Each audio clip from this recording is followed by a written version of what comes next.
Hi and welcome to SCW, the wrestling channel here on youtube.com. Thank you for choosing the channel and choosing the video. Please subscribe right now. Leave any comments in the comment section. Please like and share the video as well. Back once again answering your questions in the wrestling community. You can follow me on Twitter, Instagram, Facebook, all should be coming up on your screen right now. You can even drop a comment here on YouTube.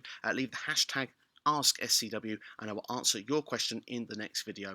Quick shout out as well to good friends of the show, Wrestle Customs 24/7. Get a custom made championship belt, WWE or AEW, available for you now. You can go and follow them on social media and go and check out their website as well. All great stuff. You will not regret it. But without further ado, we've got lots of questions to get through this week through Twitter and Facebook. Let's get on with our first one right now. And that first question this week comes from Noob and Co. First of a few, but I've split this one up this week, asking what my thoughts are on the Bayley turning on Sasha Banks storyline. Well, I must admit, it's something we've all seen coming, haven't we? It's something that we've known it's been in the works for what feels like it probably even up to a year at this point. Since they did the brand split, Sasha Banks was the sidekick for such a long time of Bayley's reign as SmackDown Women's Champion, and we've gone through periods where we thought Sasha was going to turn babyface and turn on Bayley, and it got to a point where in the end we knew someone was going to turn on someone, but it's been delayed so many times and so often that the time when it happened, it really kind of almost comes across as a bit of a shock value, because the fact was that the trigger was finally pulled. And I think the fact that we sort of waited for it as well really benefited that storyline, because we've waited so long for it. There has been multiple attempts previously, but we have to look past the ones that we've seen a year or two ago. This reign through this storyline where these two have been best friends, they've held all the gold, they've had the summer of them two, where they've been on all the shows together, they've been the tag team champions as well, and they've lost those belts, and now to the point where Bayley feels, you are no use for me anymore. You know, we lost the rematch, so at this point, all that matters is her one championship. Sasha's lost both belts. She's now Banks no belts. So it comes to a point that this felt like the perfect time for the trigger to be pulled. I mean, you could argue maybe there could have been a little bit more tension over a few more weeks as they've dragged it out so far, but the sudden shock of something happening when you've waited so long has the most impact. If you're seeing something that could be coming and it happens in a quick storyline in 3 to 4 weeks, you know, that's when you look and turn around and go, okay, it's happened, but there's not really a lasting feeling afterwards. And I feel with this is really the benefit of long-term storytelling, and why it is always better to do a story long-term and make them drag out as best and as long as you can without them becoming boring. And I think that this is what they've done here. I think they've had a timeline, and I think it's gone just to the right time, because the draft is coming up. Will both be split up? We'll have to wait and see. It looks like Sasha Banks is written off TV with the injury angle that they've done. Bayley did an absolute number on Sasha Banks as well. It really was almost a throwback to like the Ruthless Aggression times, where it was like, you know, 3-4 minutes of just absolute annihilation. It reminded me when Randy Orton actually was kicked out of Evolution. It was like literally a 3 to 6 minute beatdown from Triple H, Batista, Ric Flair, you know, back in, I think it was 2004, we're going back as far as that there. It really reminded me of that, and you felt that with the leg injury in the match, Bayley was going for that, and it felt she was going to continue for that, but she thought, it's not enough, I want to end Sasha Banks, and she did the chair spot around the neck, which is always looks gruesome, but it was enough for me where it should write Sasha Banks off TV for a lengthy time. In WWE terms, it might not be so lengthy, but we'll have to wait and see as and when it comes around. But yeah, it's certainly for me, I was very positive of it. I think that it's a great point in this storyline, and we'll have to wait and see how it will be going forward. Next question comes from Jamie, the controversial one Holmes, who says, do you believe that the Bayley and Sasha Banks split was wasted on SmackDown? Personally, I think WWE should have waited for a pay-per-view. Interesting with that one, actually, because I do feel in some ways you could say that it would be great to see on a pay-per-view. Sometimes you get these big moments that happen on these pay-per-views, and then you think, I need to see the next weekly TV show to see where it goes. It happened a lot in the 90s and perhaps even the noughties as well. But you look with the current day with WWE, and of course the money is in the weekly TV. You know, that's a sort of moment that it needed to be done on Fox TV. It needed to be done on Friday Night SmackDown, and they just thought this was the perfect time to pull that trigger. I don't have a problem with when it was done, but I also think that the reason they've done is because it was for someone like Fox. I mean, they're paying WWE so much money. They're not making nearly as much money on the WWE network as what they are from Fox on a weekly basis with their, 5-year contract or so they've got with them. So for them, they're going to do these big spots, these big angles on Fox TV, and well, you need big angles as well on weekly TV to build for the pay-per-views. Now, will this build in the short term, or will this build to a medium long term? That remains to be seen, but certainly I think that it needed to be done in the near future, and I'm pleased that it's been done. I was fine with it being done on SmackDown, and although they could have done it at Payback, I think that it was good they had their rematch first. Now, we could have left that for Clash of Champions to do the rematch and build some more tension between the two leading into the event. I think that would have been fine, but still, as I say, with how things have played out, like I say, it's almost a sudden shock of impact, where we almost, I don't want to say didn't see it coming, because I think a lot of us have felt in the water for a long time, but the fact that actually the trigger was pulled, I think had its most impact when it actually happened. Next question comes from Taya World Order and asking me, book Sasha versus Bayley from here until WrestleMania. Well, the safe one is now we've had the injury angle done. So, I mean, of course, the natural thing right now would be to write Sasha Banks off TV. Now, of course, if we look at WWE's track record of injuries, I mean, Drew McIntyre meant to be out with a fractured skull and is expected to be back in 5 weeks, which seems a little bit unrealistic. So, I mean, I wouldn't be surprised for this match to actually take place at Hell in a Cell. I think that is probably the likely destination they're going to put these two ladies against one another. But if it was to be dragged to WrestleMania, the right way or the easiest way to do it would be to write Sasha Banks off TV to sell this injury for a number of months, for her to return at the Royal Rumble, win the Royal Rumble match, and then go into WrestleMania to take the belt from Bayley at that place. Because they've always wanted a WrestleMania match. They've always wanted this big program in WWE. Now they finally have their opportunity to have it, and I think it's very exciting. I'm very pleased for the ladies that they get this, but the thing is how WWE is going to do it on a timescale from here. We are now finally in the Amway Center, and it feels that this rivalry was meant to be done months ago, so it feels like they've held it off for a long time. So we'll have to wait and see how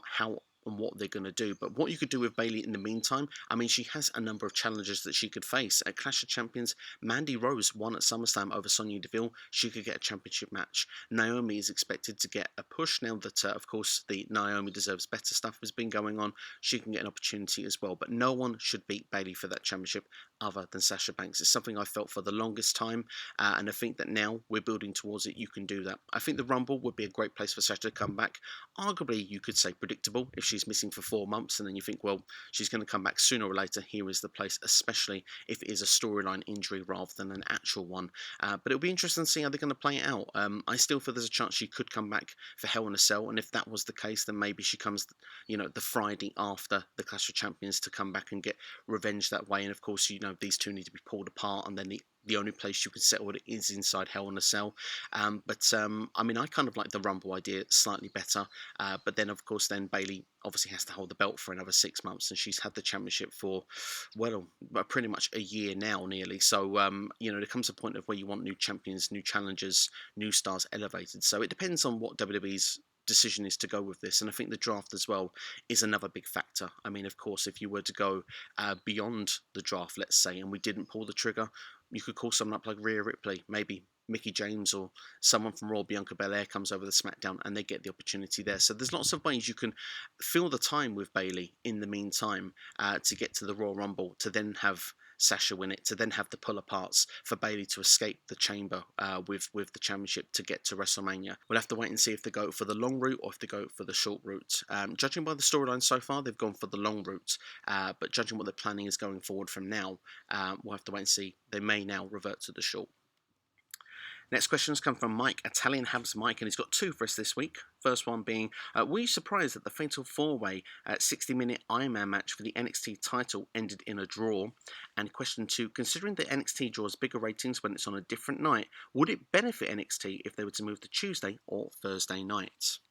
2 really good questions there, and I know I did say this, but I don't know if I said it on Twitter only or if I did say it on this channel as well, but I wasn't surprised that they went for the draw route. I said that there's a potential they could do that. They had 4 superstars rather than the traditional one-on-one environment in a 60-man Ironman match. So to have 4 people in there, they were going to do multiple falls, and if they wanted to do a longer-term storyline out of this rather than just one night, then they could do this where they did, a draw, and then this could, carry on further. And it seems to be the route that they've gone, and now we've got Finn Balor and we've got Adam Cole as the other 2 there. I think it's okay. I mean, I think the match itself was exciting, it was exhilarating, especially the way they did the finish to get the draw. I think that that was certainly interesting. I think that if they'd done it in perhaps a different way, where it would have been a draw for, say, I don't know, the last 10 minutes or something, I think people would have felt was a bit lackluster.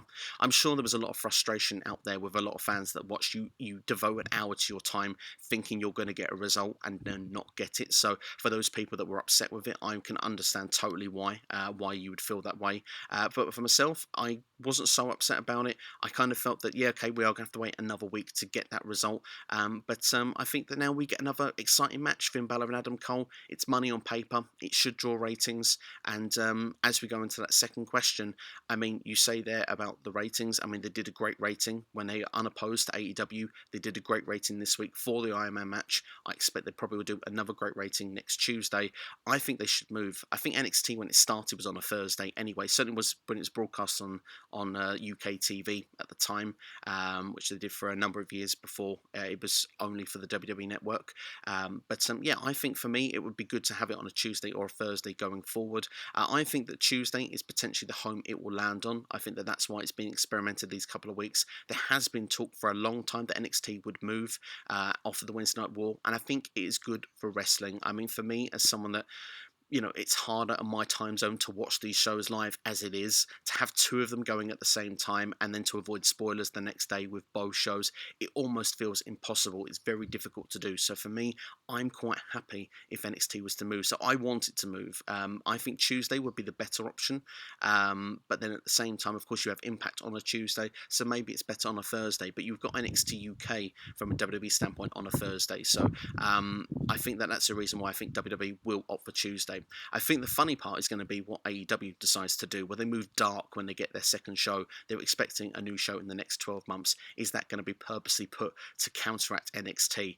We'll have to wait and see. It certainly wouldn't surprise me at this point, as both companies are having jabs at each other. But on a separate note, as I've mentioned that with AEW, I'd like to see that on Saturday nights. I think that would be fun, just like the old WCW style. You had Saturday night and you had the Nitro.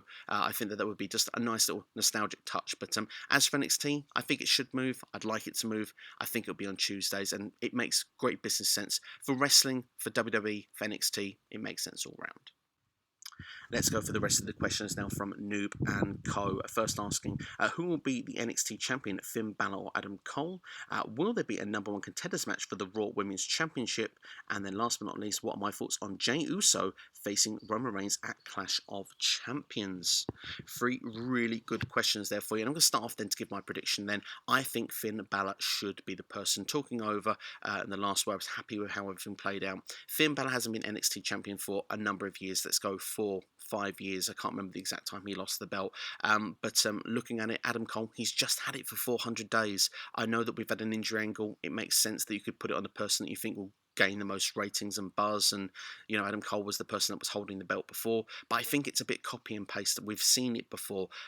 Finn Balor hasn't had the belt for such a long time. He could be anywhere on the card. It wouldn't harm, and I think that they could make another exciting match towards the takeover.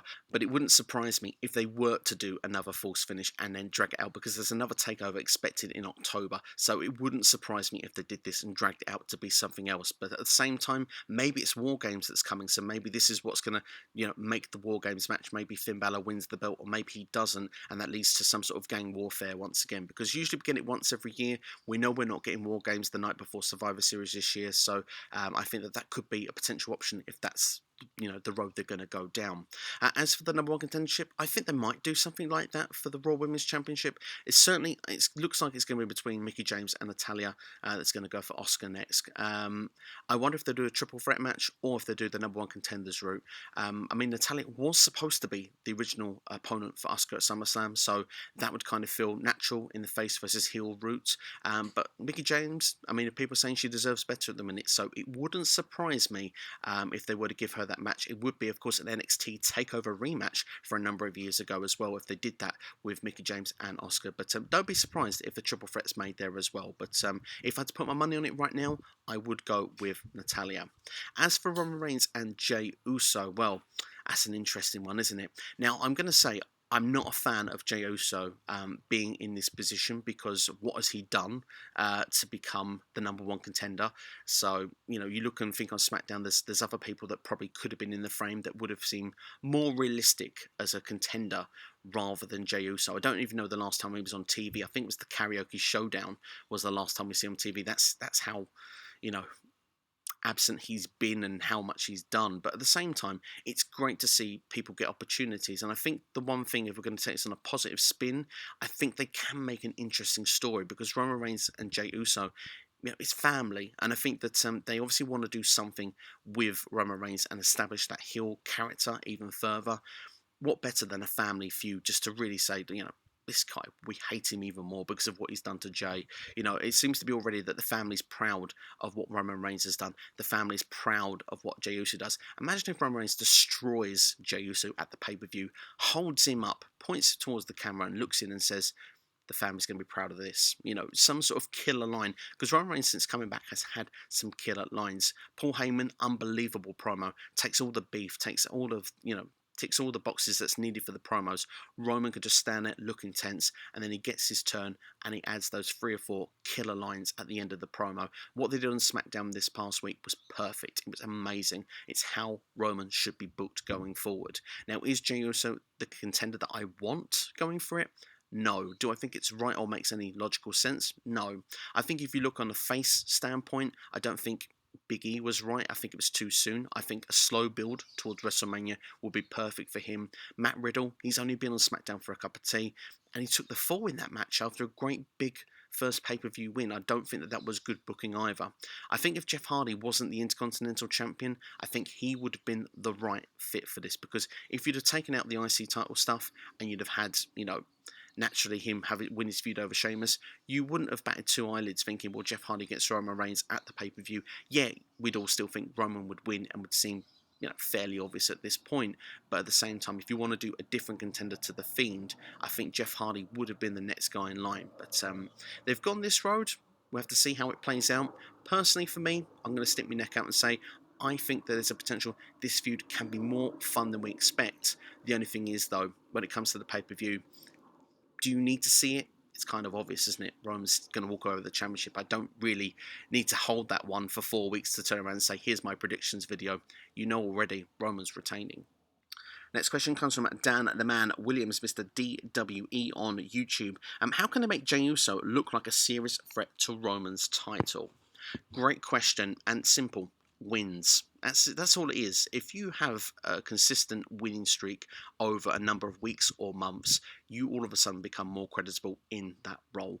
Jey Uso has been absent for TV for so long. He's come in and he's won a match, a fatal 4-way, where technically, really, yes, he hit his splash to win, but it could have been a simple, fluke that he won. There's no, consistency. It's all about timing in a fatal 4-way. You're not necessarily the best person if you win a fatal 4-way match. And I think that's why a lot of people turn around and say when they look at feuds, they prefer one-on-one. But if you look back to Jinder Mahal's time as WWE Champion, he came in where I think he came back to Raw in 2016. He was a jobber. I think he won one match to Heath Slater in 2016. He was moved to SmackDown in 2017 in their Superstar Shake-Up, and then immediately he was in the WWE Championship picture. Won a 6-pack challenge, won the championship, had a reign for 6 months, and it just came so out of nowhere that it made no sense, and it just kind of devalued everything on SmackDown at the same time. We understood the reasoning for why WWE did it, which is probably why in some cases it was forgiven. And if you look back at Jinder's title reign,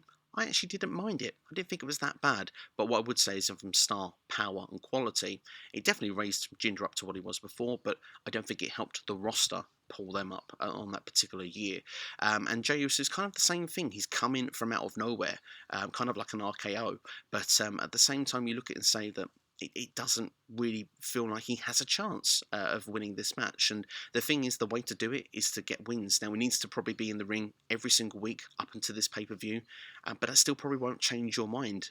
He needs consistent wins week in and week out. And if you'd have done this building it from, say, 3 months ago, and Jey also had 10 singles wins under his belt, you'd have turned around and said, this feels natural, it feels the right place to do it. I mean, they've been building Big E for the last 6 weeks. Why couldn't they build Jey Uso at the same time, so that when Jey Uso took his spot, then it would have made more sense, and you'd have said, do you know what, yeah, it's a bit soon, but yeah, he's been winning. I mean, at the moment, he's not even been winning. He's won 1 match, and it's probably the first match he's won in the singles reign for, at least the last 6 months. So from that point, that's why it looks like he doesn't have a chance. And I mean, to be fair, Roman's just won the championship as well. So I think whoever was against him after this, no one's really feeling it's going to change at this point. I think that's also why they've saved the match between Roman and The Fiend at this point. They want to put it arguably on a bigger platform than what they're doing. This is, one of WWE's probably least priority pay-per-views of the year. It's a definitely traditional B standard pay-per-view. Probably Hell in a Cell was probably higher in their rankings. Survivor Series for sure, but of course they usually do the brand warfare for that. So I think Hell in a Cell was the place they're going to do The Fiend and Reigns. They needed a placeholder between then. They've gone with Jey Uso. It's out of left field at the moment. They just need to keep giving him wins, and maybe it will help build his momentum. Maybe not for the match itself at the pay-per-view, but definitely for the other side of it. That's all you can hope for Jey at this point. Next question comes from Austin Whitley, and with Roman being newly heel, who are some opponents you would like to see him face? Great question, this one, and I think the obvious one for me obviously would be The Fiend at this first point, because Roman's just won the championship from him. It was the match that was supposed to be at WrestleMania if you look at the original booking of things, way back when. But looking from other people at this point of view, Drew McIntyre would be a major one. I mean, that feels like a real money match. Drew has turned face in the last year, has gone on a meteoric rise to the top and champion for over 6 months. Roman now has just turned heel. I know these two faced at WrestleMania 35, but they've gone such a long way since of changing face and heel on two very different characters. It would feel like a fresh money match, and it would really be exciting to see. Big E is the other one I want to see, but as I said in the previous question, I want a slow build for Big E. I want to see him elevated up the card at a nice steady pace. If he'd have won that match and gone into Clash of Champions, would it have been a great match? Of course it would have been, but it would have been the same as Jey Uso. You wouldn't have given Big E a hope. You want to see Big E do great things for the next few months and then get his chance, whether it's at the Rumble, whether it's at WrestleMania. They are the right places for Big E to have that. He needs to build momentum for the rest of 2020 on the SmackDown roster, and then we can see from there. Other superstars that are on the Raw roster that I'd like to see Roman face off the top of my head, Keith Lee, natural one, would be another one. I think that they would have a fantastic match somewhere down the road, but I don't think it's going to be in the near future. I think Roman stays on SmackDown. I think Keith Lee stays on Raw, so we'll have to wait and see as they'll book things as and when. Next question comes from Dylan Ketchum. Where do you think AOP will end up next? Well, it was a big shock, wasn't it? The news broke late on Friday that the AOP have been released from WWE, Akam and Rizar. It's been a shame for them. They had such an amazing run in NXT, and it's just gone wrong since they came to Raw on the main roster. Of course, no Paul Ellering as the manager. Drake Maverick at the time was booked as a comedy manager. Injuries have been a nightmare for these guys as well. I mean, Rezar was injured and Akam's been injured for 2 lengthy spells. It felt like their most stable run was with Seth Rollins under the Messiah gimmick, and it felt like that's where they were going to be taken most seriously, but it's just not worked out for them, sadly, and I would think they could be successful if they remained as a team in any other company, personally. Russell Talk actually said that Rezar has got previous experience wrestling in Bellator, or fighting, I should say, in Bellator, so you wouldn't be surprised to see him go back there. If they were to remain as a team, AEW would be a fantastic spot. Rachel Ellering has been wrestling, which is Paul Ellering's daughter, in AEW recently in their Deadly Draw tournament, so Paul Ellering could be brought in there. You know how they like experience with the managers and stuff, like they've done with Jake Roberts, Tully Blanchard, Vicky Guerrero. So I wouldn't rule that out. But I would love to see them in Impact Wrestling. I would say that I think that they would be great for that division.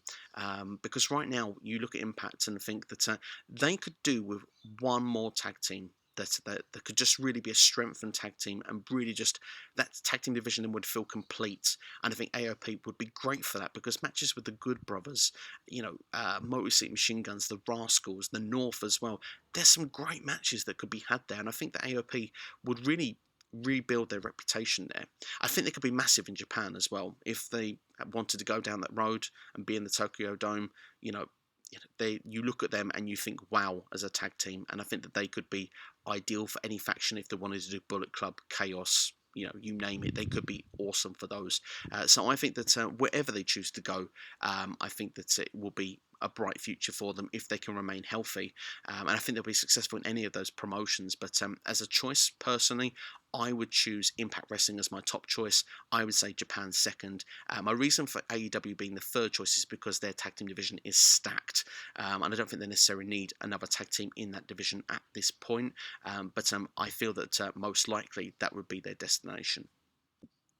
Last question this week comes from George Jones. Of course, George always helps out with This Week in Wrestling here on SCW on Fridays. So, George, thank you for your question. Asking how I would have booked Retribution after they destroyed the arena on SmackDown, including a reveal and including the hacker. Well, I mean, it's kind of gone a bit flat, hasn't it? Let's be fair. I mean, we've spoke about it a couple of days ago. Literally, Retribution has become to a point where it's not exciting anymore, and they've just done inconsistent booking, lack of direction, and lack of purpose. If you look at things as well, just to start things off, they did that on SmackDown. They're now meant to be Raw exclusive. So if I was to change things even from the start, I would have done that on Raw, not on SmackDown. But moving forwards then, I liked what they did the following week, where the rosters were, on SmackDown were worried and going backstage, and, people were being taken out in the back. Those 2 weeks I thought were booked really well on SmackDown. But after that, I think the change to the Amway Center was really the turning point of where this went flat. You should have had them destroy the entire set of the PC on Raw to the point that they were forced to move from there, and then they went to the Amway Center because of Retribution, not because they have a new arena with new toys that WWE can play with. And I think that was a big plot hole, and I think originally that was meant to be the plan, but it leaked and WWE changed plans, as they famously do. Now, I'm not a fan of spoilers. I'm not a fan of changes with those things coming out where we find out, but changes like that, I understand if it's something that wasn't going to be great, but this would have worked really well on a storyline, so I think I would have kept it. Even though it leaked, I think it made most storyline sense. Now, I've said it previously, multiple times, SummerSlam, I would have had them closing the show, taking over all of the screens with their masks covering on each screen, because we've had multiple different members the whole way through. We've had 5, we've had 10, it feels like we've had 20 at points, so why not? We could have just had a situation where we had, Retribution take over all the screen, and you wouldn't have known how many members we would have had. As well as that, you could have then actually had the hacker actually come in as well, because you could have had those dots come across the screens, and it could have said, like, the truth will be heard, maybe over a number of screens, or, something like that in a riddle sense. You could have even done that over a couple of different shows. Perhaps one was for SummerSlam, one was for Payback, and you knew then at that point that the truth would be told and the hacker was involved. And a hacker could have been the higher power of this point, if you want. I always say higher power of this like it's a 1999 WWE storyline, but you know what I mean. The leader could have been a part of this and could have been the hacker. And that point, you knew that that was the big fish in this pond. I mean, there's multiple different routes you could have taken with the reveal. It could have been the Evolve people, because WWE bought that and took their opportunities away, and now they don't know where they're going to be going forward, and some may ultimately end up in NXT anyway. We've seen a couple perform there already. But then you look and say the NXT superstars will work kind of well, and we expect it to be NXT superstars, and it can be simply they've been overlooked. People like Matt Riddle have come in after them and gone to, called up to Raw and SmackDown sooner than them, that their opportunities were not coming to get to like main event scenes in NXT, or, any different things. They were being overlooked, and this was their thing of looking and saying that the people that you've got, they're not really up to standard. We are the standard bearer, and we are being overlooked. And you could see them being targeting superstars that have been called up, like Riddle, like Keith Lee, and that could have maybe added a bit of emphasis and purpose in what they're doing. And I think that you look at it, that's what's really been lacking. This has been lacking purpose and lacking message. As we could have done this, we could have rolled it in for Survivor Series. It could be a simple thing of that NXT is better than Raw and SmackDown, and lengthily drawn it out. It still can be the method they're going to go with this, and then ultimately those superstars, if they win their match, they get their call up, and NXT wins their Survivor Series match, and then those ones are drafted to Raw and SmackDown. But at the same time, I kind of just feel to myself that the whole thing lacks a purpose, lacks a meaning. So it's hard to know really how the best way to have done a reveal would have been. But I think when you do reveals, especially when it's multiple members, kind of not to copy aces and eights, but to have done one here and one there would have made more sense. Because at some point, a dominant faction like that, they need to remain dominant for a long time to seem creditable, but there has to be a point where something goes wrong somewhere so that we can find out who someone is, whether, a hood is accidentally taken off or something like this, just to reveal who somebody is, and then that person can be the speaking side of things in ring, while you've got that leader, the hacker, who's backstage, who is not even around the ringside area at this point. But it's a very difficult storyline to recover from this point. I don't know what WWE is actually going to do at this point. Those are ideas that I would have had to have done. still think they're better than what's happened, but I don't know necessarily if they are the best thing. It's very hard because from minute one, they had a bad start, even on night one on Raw. That panic thing that they did, where they just threw stuff at that generator, just felt crap, you know. And you look and turn around and say that what they did on SmackDown there at that time with the ring ropes and stuff, that thing was pretty cool at the time. But even then, it feels like on Twitter it was still being soured on by people. So I don't think it's been fully invested by a fan base throughout the whole time. And I think that where there's this flip-flop thing of whether it's a success or a failure so far and knowing what to do with them, I wouldn't be surprised to see this storyline sadly fade away, because it could have been something great, but sadly it's just not turned out that way. But that's all from me anyway here on this particular video for Ask SCW. Thank you for watching as always. Please share with a friend, let them know about the channel. Please like, share and subscribe. Drop a comment as well. Let us know your thoughts of the video. Let us know if there's a question you want for the next video. But that's all from us anyway. Thank you for watching. I'll see you next time here on YouTube. Make sure to keep an eye out as well, by the way. Impact Wrestling Bound for Glory predicted match card is coming up in the next 24 hours. So there is going to be a dose of Impact Wrestling coming to the channel. So if you're into that, do stick around. Should be very exciting. Previous videos as well, This Week in Wrestling was recorded on Friday, is on the channel as well. And you're here watching Ask SCW now. So thank you very much. Keep an eye out for the channel. More videos to come. Have a great day. I'll see you next time.